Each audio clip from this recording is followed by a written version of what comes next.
In this video, I want to talk about why I believe the B48 in certain circumstances is actually better than the B58.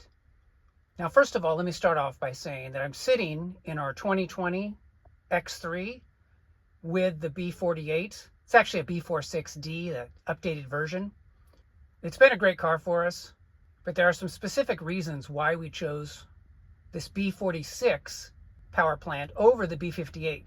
First of all, let me say the B58 is fantastic, one of the best engines ever produced. But the B48 is actually, I think, better because number one, it's cheaper to buy. It's cheaper to get into a B48 powered vehicle as opposed to a B58. Number two, you're not stuck with all-wheel drive. So I did not want all-wheel drive on this car. I don't like all-wheel drive. I don't like front axle shafts and all that extra weight, extra complexity. I like a BMW to be a rear-wheel drive vehicle. I'm a little bit of a purist in that way. So yeah, with the B58, you're stuck with all-wheel drive. You don't have a choice. But with the B48, you get to choose. And in this case, we chose rear-wheel drive. Third, Vehicular DIY took his B48 up to over 500 horsepower. And he has all types of videos on how you can do this. You can basically take it up to B58 power levels without it being expensive and without stressing the engine. Because the B48 is naturally understressed. It can produce a lot more power than what comes from the factory. The only caveat being that you want to buy a BMW made before June of 2020. Like this one was made in late 2019.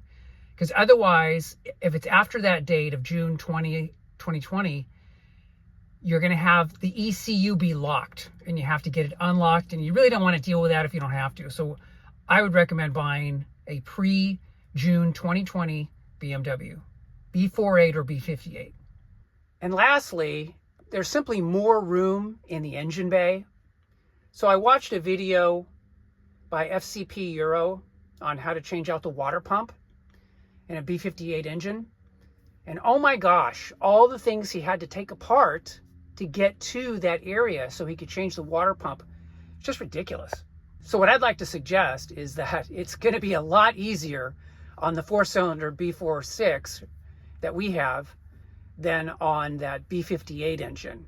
And you really just have a lot more room to work around the engine. So it makes future repairs just so much easier. And I've got some photos that I can show you. They're not great photos, but you can see the gap between the radiator area and the front of the engine, you know, like where the water pump is located. So anyway, guys, I just wanted to let you know this. In closing, the B58 is a great engine, and really, they're both great. It's just, what do you prefer? I really think that the B48 is underrated, so I wanted to share this video with you. And I hope you guys are doing well, and I will talk to you guys in the next video. Take care.